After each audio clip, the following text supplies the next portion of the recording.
ಇದೀಗ ಈ ಪ್ರಕರಣದ ಮೊದಲ ಆರೋಪಿ ಪವಿತ್ರ ಗೌಡ ಅವರು ಸರತಿ ಸಾಲಿನಂತೆ ಅವರನ್ನೇ ಈಗ ದೋಷಾರೋಪಣೆಯ ವಿಚಾರದಲ್ಲಿ ಅವರಿಗೆ ಮಾಹಿತಿಯನ್ನು ಕೊಡಬೇಕು. ಅದೇ ರೀತಿಯಾಗಿ ದೋಷಾರೋಪಣೆಯನ್ನ ಇದೀಗ ಪವಿತ್ರ ಗೌಡ ಅವರಿಗೆ ಮಾಡಲಾಗ್ತಾ ಇದೆ. ನ್ಯಾಯಾಧೀಶರು ಆಕೆಯ ಮೇಲಿರುವಂತಹ ಆರೋಪ ಏನು, ವರದಿಯಲ್ಲಿ ಏನೆಲ್ಲ ಉಲ್ಲೇಖ ಮಾಡಿದ್ದಾರೆ ಅನ್ನೋದನ್ನ ಪವಿತ್ರ ಗೌಡ ಅವರಿಗೆ ಹೇಳ್ತಾ ಇದ್ದಾರೆ. ಎಲ್ಲಿಂದ ಆರಂಭ ಆಯಿತು, ಯಾರು ಕರ್ಕೊಂಡು ಬಂದ್ರು ರೇಣುಕಾ ಸ್ವಾಮಿಯನ್ನ ಅನ್ನೋದ್ರ ಬಗ್ಗೆ ಕೂಡ ಪೊಲೀಸರು ತಮ್ಮ ತನಿಖೆಯಲ್ಲಿ ಉಲ್ಲೇಖ ಮಾಡಿದ್ದಾರೆ. ಈ ಒಂದು ವರದಿಯಲ್ಲಿ ಆ ಒಂದು ವರದಿಯ ಪ್ರಕಾರ ಪವಿತ್ರ ಗೌಡ ಅವರ ಪಾತ್ರ ಏನು, ಇದರಲ್ಲಿ ಪವಿತ್ರ ಗೌಡ ಹಾಗೂ ರೇಣುಕಾ ಸ್ವಾಮಿ ಕೊಲೆ ಪ್ರಕರಣಕ್ಕೂ ಏನ್ ಸಂಬಂಧ ಅನ್ನೋದ್ರ ಬಗ್ಗೆ ದೋಷಾರೋಪವನ್ನ ನ್ಯಾಯಾಧೀಶರು ಓದ್ತಾ ಇದ್ದಾರೆ.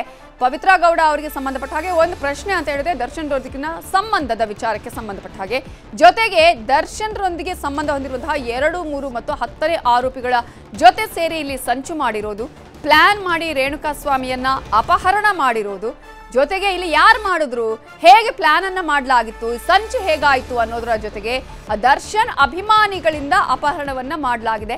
ಸಂಘದ ಅಧ್ಯಕ್ಷನ ಜೊತೆಗೆ ಸೇರಿ ರೇಣುಕಾ ಸ್ವಾಮಿಯನ್ನ ಕಿಡ್ನಾಪ್ ಮಾಡಲಾಗಿದೆ. ರೇಣುಕಾ ಸ್ವಾಮಿಯನ್ನ ಕಾರಿನಲ್ಲಿ ಅಪಹರಿಸಲಾಗಿದೆ.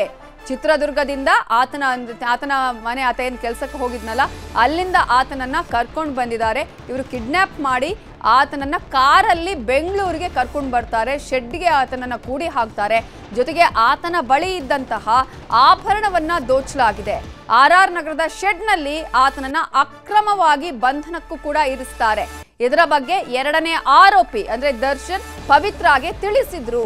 ಪವಿತ್ರ ಅವರನ್ನ ಆ ಸಂದರ್ಭದಲ್ಲಿ ಶೆಡ್ಗೆ ಕರೆತರಲಾಗಿತ್ತು. ಈ ವೇಳೆ ಚಪ್ಪಲಿಯಿಂದ ಹಲ್ಲೆ ಮಾಡಿ ಅಪಮಾನವನ್ನ ಮಾಡಿದ್ದಾರೆ ಪವಿತ್ರ ಗೌಡ. ರೇಣುಕಾ ಸ್ವಾಮಿಗೆ ಹೊಡೆದಿದ್ದಾರೆ, ಅಪಮಾನವನ್ನ ಮಾಡಿದ್ರು. A1 ಪವಿತ್ರ ವಿರುದ್ಧ ದೋಷಾರೋಪಣೆಯನ್ನ ಈಗ ಮಾಡಿ ಅದರ ಬಗ್ಗೆ ಹೇಳ್ತಾ ಇದ್ದಾರೆ ನ್ಯಾಯಾಧೀಶರು. ಒಳ ಸಂಚಿನಂತೆ ಕೊಲೆಯ ಉದ್ದೇಶದಿಂದನೇ ನೀವು ಹಲ್ಲೆಯನ್ನ ಮಾಡಿರೋದು. ಇಲ್ಲಿ ನೀವು ರೇಣುಕಾ ಸ್ವಾಮಿಗೆ ಚಪ್ಪಲಿಯಿಂದ ಹೊಡೆದಿದ್ರಿ, ಮಾರಣಾಂತಿಕವಾಗಿ ಹಲ್ಲೆಯನ್ನ ಮಾಡಿದ್ರಿ.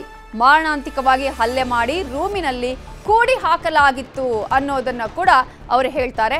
ಇನ್ನು ಈ ಪ್ರಕರಣದ 2ನೇ ಆರೋಪಿ ದರ್ಶನ್ ಮೇಲೆ ಇರುವಂತಹ ದೋಷಾರೋಪ ಏನು, ತನ್ನ ಹೆಂಡತಿಗೆ ಕೆಟ್ಟ ಮೆಸೇಜ್ ಕಳುಹಿಸ್ತೀಯಾ ಅಂತ ಹೇಳಿ ರೇಣುಕಾ ಸ್ವಾಮಿಯನ್ನ ಕಿಡ್ನಾಪ್ ಮಾಡಿಸಿ ಪಟ್ಟಣಗೆರೆ ಶೆಡ್ಗೆ ಕರ್ಕೊಂಡು ಬಂದು ಆತ ಹಲ್ಲೆ ಮಾಡಿರೋದು ದರ್ಶನ್ ರೇಣುಕಾ ಸ್ವಾಮಿಯ ಮೇಲೆ. ಪವಿತ್ರಾಗೆ ಮೆಸೇಜ್ ಅಂತ ಹಲ್ಲೆಯನ್ನ ಮಾಡಿದ್ದೀರಿ. ರೇಣುಕಾ ಸ್ವಾಮಿಯನ್ನ ಮೇಲಕ್ಕೆ ಎತ್ತಿ ಕುಕ್ಕಿದ್ರಿ. ಆತನ ಮರ್ಮಾಂಗಕ್ಕೆ ನೀವು ಒದ್ದಿದ್ದೀರಿ. ಅಲ್ಲಿ ಇದ್ದಿದ್ದ ಉದ್ದೇಶ ಏನು, ಸಮಾನ ಉದ್ದೇಶ. ಆ ಒಂದು ಸಮಾನ ಉದ್ದೇಶ ಕೊಲೆ ಮಾಡುವಂಥದ್ದು. ಆ ಸಮಾನ ಉದ್ದೇಶದಿಂದಾನೇ ಹತ್ಯೆ ಮಾಡಿದ್ದೀರಿ. ಕೆಲವರಿಗೆ ಹಣದ ಆಮಿಷವನ್ನ ತೋರಿಸಿದ್ದೀರಿ. ಈ ಪ್ರಕರಣಕ್ಕೂ ಇನ್ನು ಇದರಲ್ಲಿರುವಂಥ ಕೆಲವು ಆರೋಪಿಗಳಿದಾರಲ್ಲ ಅವರಿಗೆ ಗೊತ್ತೇ ಇರಲಿಲ್ಲ ಇದು ಪ್ರಕರಣ ಏನು ಇದರಲ್ಲಿ ಏನಾಯಿತು ಅನ್ನೋದು ಎಷ್ಟೋ ಆರೋಪಿಗಳಿಗೆ ಗೊತ್ತೇ ಇರಲಿಲ್ಲ.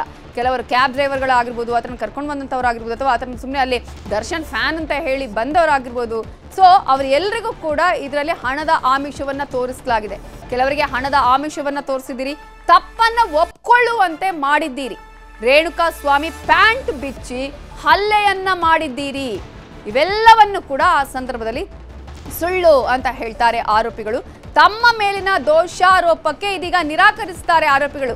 ನಾವೇನು ಮಾಡಿಲ್ಲ ಈ ರೀತಿಯಾಗಿ ಅಂತ ಹೇಳ್ತಾ ಇದ್ದಾರೆ.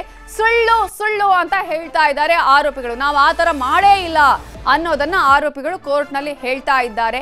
ಆ ರೀತಿಯಾಗಿ ನಾವು ಮಾಡಿಲ್ಲ ಅನ್ನುವಂತಹ ವಿಚಾರವನ್ನ ನ್ಯಾಯಾಧೀಶರ ಮುಂದೆ ಹೇಳ್ತಾ ಇದ್ದಾರೆ. ಇದೀಗ ಆರೋಪಿಗಳು ತಮ್ಮ ಮೇಲಿನ ದೋಷಾರೋಪಕ್ಕೆ ನಿರಾಕರಿಸ್ತಾ ಇದ್ದಾರೆ ಅನ್ನುವ ಮಾಹಿತಿ ಈಗ ಲಭ್ಯ ಆಗ್ತಾ ಇದೆ.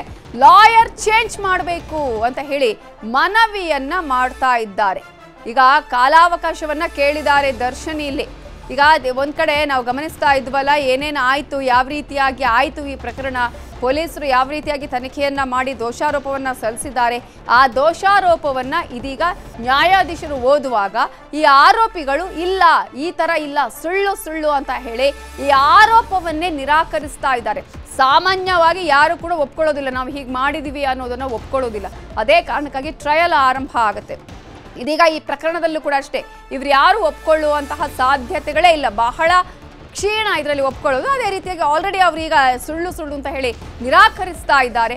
ಸುಳ್ಳು ಅಂತ ಹೇಳ್ತಾ ಇದ್ದಾರೆ ಆರೋಪಿಗಳು.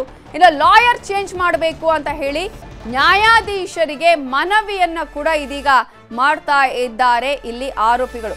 ಆ ಒಂದು ಮನವಿಯನ್ನ ಮಾಡಿಕೊಂಡಿದ್ದು ಯಾರು ಅಂತ ಹೇಳಿದ್ರೆ A2 ದರ್ಶನ್. ಸೊ ಇದೀಗ ಒಂದು ರೀತಿಯಲ್ಲಿ ಇಬ್ಬರಿಗೂ ಕೂಡ ದೋಷಾರೋಪವನ್ನ ಮಾಡಿದ ಸಂದರ್ಭದಲ್ಲಿ ನಿರಾಕರಿಸಿದ್ದಾರೆ ಆರೋಪಿಗಳು. ನವೆಂಬರ್ 10ಕ್ಕೆ ವಿಚಾರಣೆಯನ್ನ ಮುಂದೂಡಿಕೆ ಮಾಡಿದ್ದಾರೆ. ಆರೋಪಿಗಳ ಜೊತೆ ಮಾತಾಡೋದಕ್ಕೆ ಇಚ್ಛಿಸಿದ್ದಾರೆ ಇದೀಗ ವಕೀಲರು. ಈಗ ಈ ಒಂದು ದೋಷಾರೋಪಕ್ಕೆ ಸಂಬಂಧಪಟ್ಟ ಹಾಗೆ ನವೆಂಬರ್ 10ಕ್ಕೆ ವಿಚಾರಣೆಯನ್ನ ಮುಂದೂಡಿಕೆ ಮಾಡಿದ್ದಾರೆ. ಈಗ ಈ ಒಂದು ವಿಚಾರದಲ್ಲಿ ನ್ಯಾಯಾಧೀಶರ ಬಳಿ ದರ್ಶನ್ ಕೇಳ್ತಾರೆ, ನನಗೆ ವಕೀಲರನ್ನ ಬೇಕು ಅಂದ್ರೆ ಚೇಂಜ್ ಮಾಡಬೇಕು, ನನಗೆ ಲಾಯರ್ ಅನ್ನ ಚೇಂಜ್ ಮಾಡಬೇಕು ಅಂತ ಹೇಳಿ ಮನವಿಯನ್ನ ಮಾಡ್ಕೊಳ್ತಾರೆ. ಈ ಹಿನ್ನೆಲೆಯಲ್ಲಿ ಜಡ್ಜ್ಗೆ ಮನವಿ ಮಾಡಿದ್ದಾರೆ A2 ಆಗಿರುವ ದರ್ಶನ್. ಜಡ್ಜ್ ಬಳಿ ಕಾಲಾವಕಾಶವನ್ನ ಕೇಳಿದ್ದಾರೆ ದರ್ಶನ್.